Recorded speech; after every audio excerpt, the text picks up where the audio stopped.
Amit auto चलाता था। एक दिन बहुत काम होने की वजह से रात के 12 बज गए थे। अमित घर वापस जा रहा था, तभी रास्ते में अमित को एक सुंदर लड़की दिखाई दी। रुको रुको भैया, रुको। अरे मैडम, आप इतनी रात को इस सुनसान जंगल में क्या कर रही हैं?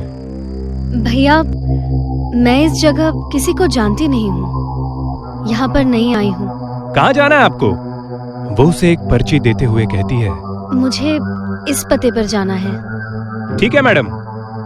अमित अपना ऑटो चला ही रहा था कि उसका ध्यान शीशे पर पड़ता है।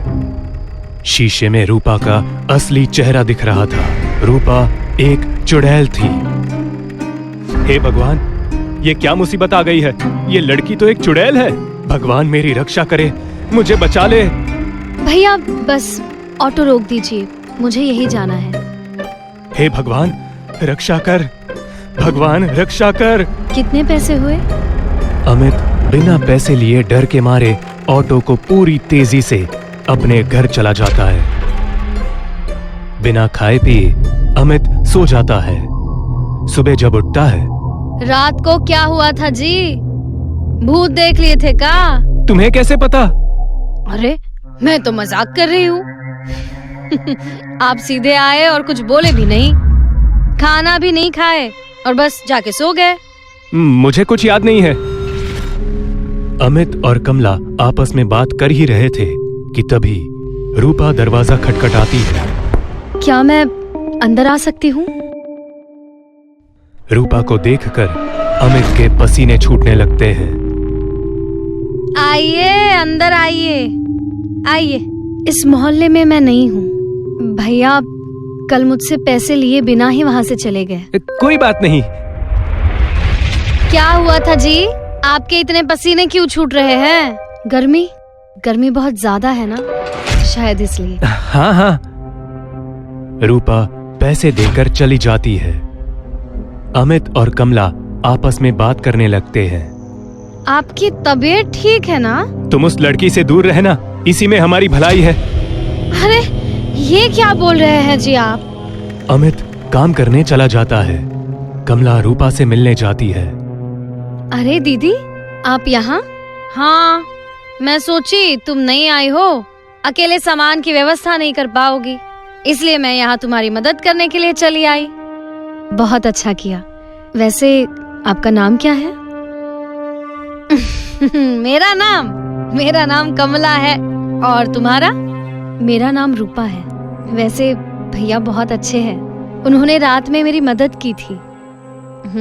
रूपा नाम बहुत अच्छा है। किसी चीज की मदद की जरूरत हो तो हमें जरूर बताना। कमला को वहाँ बहुत अजीब सी गंध महसूस होती है और वो घर आ जाती है। रात हो जाती है। अमित और कमला सो रहे होते हैं। तभी कमला को अजीब सी डरावनी आवाज सुनाई देती है। कमला खिड़की से बाहर झांक के देखती है तो उसे चुड़ैल दिखाई देती है। चुड़ैल? चुड़ैल? नहीं छोड़ूंगी, नहीं छोड़ूंगी। उठिए जी, अजी उठिए, देखिए ना बाहर कौन है। चुड़ैल, मुझे पता था यही होगा। अब कोई नहीं बचेगा, हम सब मारे जाएंगे। क्या पता था आपको? हाँ? कुछ नहीं, चुपचाप सो जाओ। दोनों सो जाते हैं। सुबह उठते ही अमित मोहल्ले के सरदार से बात करने चला जाता है। सरदार के साथ अमित का दोस्त सुमित भी होता है। अमित, क्या बात है? बहुत डरे हुए हो? सरदार जी, हमें कुछ करना होगा। हुआ क्या है? पहले बताओगे तब ना। हमारे मोहल्ले में चुड़ैल रहती है। कल रात मैं और मेरी पत्नी कमला दोनों ने उस चुड़ैल को देखा। चुड़ैल कुछ बोल रही थी? हाँ, बोली रात में जिसे देख लूंगी उसे छोड़ूंगी नहीं। तुमने जरूर कोई सपना देखा होगा। अरे हमारे मोहल्ले में कोई चुड़ैल नहीं है। सरदार वहां से चला जाता है। अमित और सुमित आपस में बात करने लगते हैं। अमित, हमारे मोहल्ले में एक नई लड़की आई हुई है, बहुत सुंदर है, वो हमें बहुत पसंद है। सुमित, तुम दूर रहना उस लड़की से। क्या हुआ, ऐसे क्यों बोल रहे हो? क्योंकि वही लड़की चुड़ैल है। तुम भी गजब का मजाक करते हो। मत करो विश्वास मेरी बातों पर, एक दिन पछताओगे। एक दिन सरदार रास्ते में जा रहा था तो सामने से रूपा को आते देख रुक जाता है। तो तुम ही हो नई लड़की? हाँ, लेकिन आप कौन हो? मैं इस मोहल्ले का सरदार हूँ। अच्छा, तो आप हैं सरदार जी। आपको यहाँ किसी प्रकार की मदद चाहिए तो हमें बता देना। मदद? वो तो तुझे चाहिए होगी आज। कुछ कहा आपने? कुछ नहीं, आज रात आप मेरे घर आइए खाना खाने। रात हो जाती है। अमित और उसकी पत्नी कमला सो नहीं पाते हैं। उन दोनों को अजीब अजीब सी आवाज सुनाई देती है। तभी अमित को बाहर सरदार दिखाई देता है। ये सरदार अकेले इतनी रात को बाहर क्या कर रहा है? होगा कुछ काम, करने दीजिए ना उसे। आज सरदार चुड़ैल के हाथों नहीं बचेगा। तभी रूपा सरदार के पास आती है। अब ये रूपा सरदार के पास क्यों आई है? उसी वक्त रूपा चुड़ैल में बदल जाती है। हे भगवान, रूपा ही चुड़ैल है। कमला छिपकर देख रही होती है। तभी चुड़ैल सरदार का गला पकड़ के हवा में उठा देती है। तुम्हारी इतनी हिम्मत कि तुम मेरे सामने आओगे? मुझे माफ कर दो, मुझसे गलती हो गई, मुझे जाने दो। हाँ, मैं तुम्हें छोड़ दूंगी हमेशा हमेशा के लिए। चुड़ैल सरदार का खून चूस चूस के मार देती है। ये सब देख अमित और कमला बहुत डर जाते हैं। सुबह दोनों आपस में बात करने लगते हैं। अब हम लोगों का क्या होगा? ये रूपा ऐसे ही हम सबको एक एक करके मार देगी जी। अब भगवान ही बचाएगा हम सबको। हम लोग ना इस जगह को हमेशा के लिए छोड़कर चले जाते हैं। हाँ, ये ठीक रहेगा। मैं आज कुछ पैसे उधार लेकर आता हूँ। कल हम लोग इस मोहल्ले को हमेशा के लिए छोड़कर चले जाएंगे। अमित काम के लिए चला जाता है। कमला घर में अकेली होती है। तभी रूपा वहां आती है। मेरे घर में चीनी खत्म हो गई है, क्या थोड़ी सी चीनी मिलेगी? आज ये चुड़ैल मुझे मार देगी, मेरा खून पी जाएगी। दीदी, दीदी, किस सोच में पड़ गई आप? कुछ नहीं रूपा। हाँ, क्या चाहिए तुम्हें? थोड़ी चीनी चाहिए थी। हाँ, अभी लाती हूँ। हाँ, अभी लाती हूँ। कमला रूपा को चीनी दे देती है। रूपा चली जाती है। रात बहुत हो जाती है। अमित ऑटो लेकर घर जा रहा होता है। आज भी बहुत रात हो गई। उस चुड़ैल के हाथों में मैं पड़ गया तो जिंदा नहीं बचूंगा। तभी अमित को सुमित दिखाई देता है। अमित ऑटो रोक देता है। अमित कुछ बोलना चाहता है, उससे पहले अमित को रूपा दिख जाती है। हे भगवान, ये तो चुड़ैल रूपा है। आज ये मेरे दोस्त सुमित को नहीं छोड़ेगी। मैंने सुमित को मना किया था, उसने मेरी बात नहीं सुनी। कुछ भी हो, इसे मुझे बचाना पड़ेगा। अमित दोनों के पीछे जाने लगता है। तभी अमित को दोनों की बातें सुनाई देती है और अमित छिप के सुनने लगता है। रूपा, तुम बहुत सुंदर हो। सुंदर? और मैं? ये कहकर रूपा चुड़ैल बन जाती है। चुड़ैल! अब कैसी लगी मैं तुझे? हाँ? हूँ ना सुंदर? हूँ ना सुंदर? मुझे छोड़ दो, बचाओ, बचाओ! अमित कुछ कर पाता उससे पहले ही चुड़ैल सुमित का गला तोड़ देती है और उसका खून पीने लगती है। अमित ये सब देखकर डर के मारे जल्दी से ऑटो लेकर घर चला जाता है। क्या हुआ जी, इतनी देर कहाँ कर दी? हाँ, और इतने डरे हुए क्यों लग रहे हो आप? कमला, उस चुड़ैल ने सुमित को मेरे सामने मार दिया। मैं वहीं था, सब देख रहा था, लेकिन कुछ नहीं कर पाया। क्या?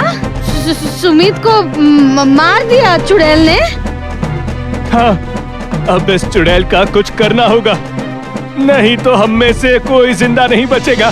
मैं एक बाबा को जानती हूँ, वो हमारी मदद जरूर करेंगे। अमित और कमला सुबह होते ही बाबा के पास चले जाते हैं और बाबा को पूरी घटना के बारे में बताते हैं। बेटा, हम तुम्हारे दोस्तों को तो वापस नहीं ला सकते, लेकिन उस चुड़ैल को हम छोड़ेंगे नहीं। अब एक भी जान नहीं जाएगी। बाबा, कृपया कुछ कीजिए। इसका समाधान है, हम जो बोलेंगे बस तुम लोग उतना करके रखना। हम कल तुम्हारे घर आएंगे। आप बताइए, हमें क्या करना होगा? बहुत सारी लकड़ियों को इकट्ठा करके रखना और किसी को मत बताना कि ये सब हमने तुमसे कहा है करने को। अमित कमला घर वापस आ जाते हैं। जैसे बाबा ने बताया होता है, वैसे ही अमित बहुत सारी लकड़ियों को इकट्ठा करके रख देता है। शाम हो जाती है, फिर बाबा वहां आते हैं। नमस्कार बाबा। सदा खुश रहो बेटे। लकड़ियों का इंतजाम हो गया? जी बाबा, हो गया। रात हो जाती है, बाबा पूजा करने लगते हैं। तभी रूपा चुड़ैल बनकर बाहर आती है। किसकी इतनी हिम्मत, जिसने मुझे बुलाया? आज मैं उसका खून पी जाऊंगी। मेरी हिम्मत हुई। आज तेरा आखिरी दिन है, तो बता तेरी कोई आखिरी इच्छा?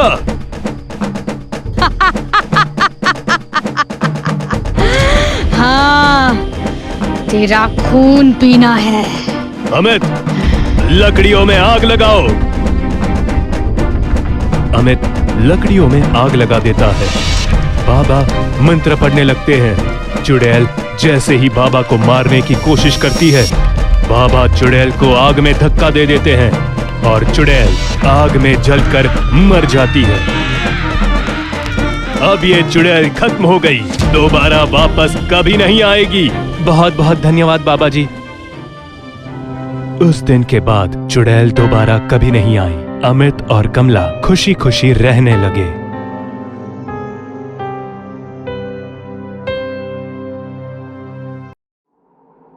माँ, मुझे वो मार देगी। वो मुझे मारने के मकसद से आई है। वो मुझसे बदला लेने आई है। माँ, माँ मुझे बचा ले, मुझे बचा ले। राजवीर पिछले 10 दिनों से बड़ी अजीब हरकतें कर रहा था। वो अक्सर किसी लड़की के बारे में बोलता कि वो उसे मारने के लिए आई है। उसका परिवार भी राजवीर के व्यवहार से बहुत परेशान था।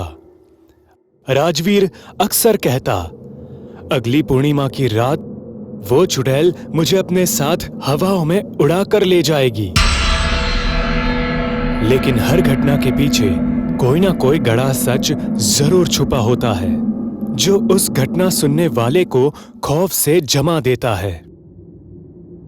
राजवीर की इस हालत का अंजाम भी एक ऐसा ही सच था, जिस वजह से राजवीर आज खुद की मौत की तारीख भी जानता था।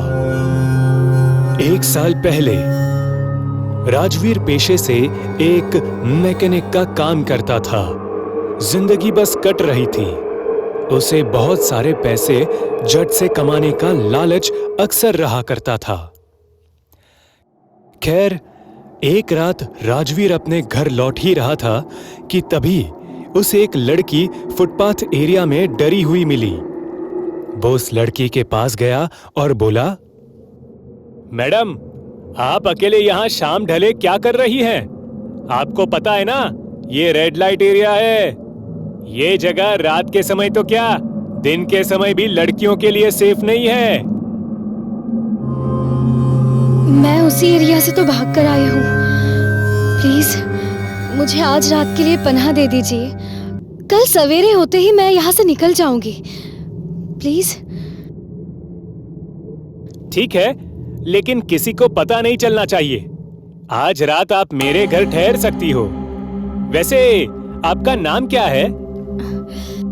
मेरा नाम प्रेमलता है। मैं यहीं की रहने वाली हूँ। पर ये लोग मुझे जबरदस्ती यहाँ रखना चाहते हैं और यही कारण है कि मैं इधर उधर छिपकर भाग रही हूँ। ठीक है, आज की रात तुम मेरे घर छुप सकती हो। उस रात प्रेमलता राजवीर के घर ही छुपी रही। अगली सुबह जब राजवीर उठा तो प्रेमलता की जुल्फों को लहराते देख वो उस पर मोहित हो गया। रात के अंधेरे में उसे प्रेमलता की खूबसूरती पूरी तरह से नहीं दिखी थी। राजवीर मन ही मन प्रेमलता को पसंद करने लगा था। उसने बिना वक्त गवाए प्रेमलता को उसी वक्त अपने मन की बात जाहिर कर दी। सुनो, मुझे तुम बहुत अच्छी लगी। मैं तुम्हें अपना हमसफर बनाना चाहता हूँ। क्या तुम? मुझे भी आप बहुत अच्छे लगे। इस तरह किसी लड़की की मदद करना, खासकर किसी अनजान लड़की की, वो एक मसीहा ही हो सकता है। ऐसे इंसान का हमसफर भला कौन नहीं बनना चाहेगा। इसके बाद दोनों एक दूसरे के साथ बिना शादी के एक ही घर में रहते थे। एक रात की बात है, वो पूर्णिमा की रात थी। राजवीर प्रेमलता को एक सरप्राइज के बहाने एक अनजान सी जगह ले आया। उसने प्रेमलता की आंखों में पट्टी बांधी थी ताकि वो उसके सरप्राइज को देख ना सके। अरे अब बताइए भी, क्या सरप्राइज है? पट्टी तो खोलिए। राजवीर प्रेमलता की आंखों से पट्टी हटाता है। जैसे ही प्रेमलता की आंख खुलती है, उसकी एक तेज चीख निकल जाती है। शमशेर सिंह, तुम? राजवीर, ये आप मुझे कहाँ ले आए? ये तो वही हैवान है जो मासूम लड़कियों की मजबूरी का फायदा उठाकर उन्हें फंसाता है। ये लड़की, ऊपर देख, तू रेड लाइट सेंटर में खड़ी है। तेरे आदमी से मैंने तुझे खरीद लिया है। बहुत भागने का शौक है ना तुझे? अब चार दीवारी में पूरी जिंदगी भागती रहना।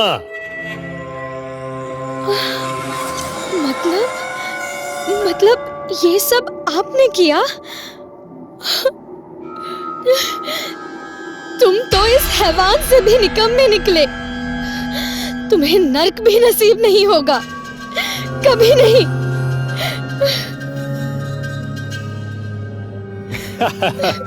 नर्क का तो पता नहीं, लेकिन अब तुझे बेचने पर जो पैसे मिले हैं, उससे मेरी जिंदगी स्वर्ग तो आराम से बन जाएगी। तुझे क्या लगा मैं तुझसे प्यार कर बैठा?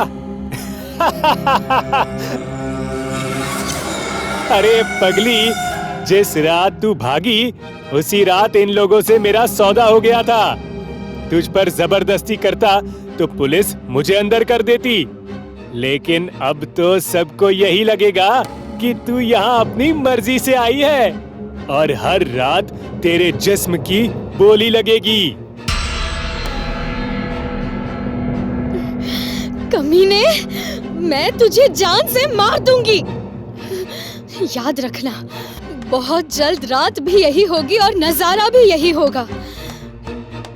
तुझे पागल करके तेरी रूह को तेरे जिस्म से नोच कर अपने साथ ले जाऊंगी। जितना दर्द मुझे होगा, उससे कई गुना ज्यादा दर्द के साथ तू मरेगा। जिंदा होकर भी मुर्दों की जिंदगी जिएगा तू। खैर, इसके बाद ये किस्सा यहीं समाप्त हो गया। प्रेमलता को जबरदस्ती रेड लाइट एरिया में सेक्स स्लेव के तौर पर मजबूर किया गया। लेकिन ठीक 6 महीने बाद अचानक एक खबर आई कि प्रेमलता ने पंखे से लटक कर खुदकुशी कर ली है। इसके ठीक 2 दिन बाद ही एक और खबर आई कि शमशेर सिंह की भी सड़क दुर्घटना में मौत हो गई। सबसे बड़ा गुनहगार तो अभी भी जिंदा था, राजवीर। आज 6 महीने बाद प्रेमलता की रूह राजवीर की तलाश में आई है और अब दुनिया का कोई भी अघोरी, तांत्रिक, पंडित उसे नहीं बचा सकता था। इंतजार था तो बस पूर्णिमा की रात का, और जैसे ही पूर्णिमा का दिन आया, राजवीर की तबीयत बिगड़ने लगी। उसकी चीखें इतनी दर्दनाक थी जैसे उसे गर्म तवे पर लगातार सेका जा रहा हो। उसे हर 10 मिनट पर दौरे पड़ते और आखिरकार रात के 1 बजे के करीब वो चुड़ैल राजवीर के कमरे में दाखिल हुई। उसकी भयानक शक्ल देख राजवीर चिल्लाने लगा, लेकिन उसकी आवाज उस कमरे तक ही सीमित रह सकती थी। मुझे माफ कर दो, प्लीज मुझे छोड़ दो।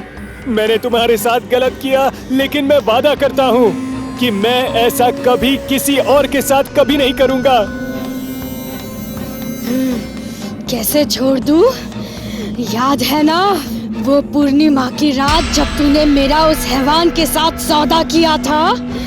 मैंने तुझे उस रात चेतावनी दी थी, लेकिन तूने मेरी चेतावनी को एकदम नजरअंदाज कर दिया, और आज मैं तेरी माफी को नजरअंदाज करूंगी।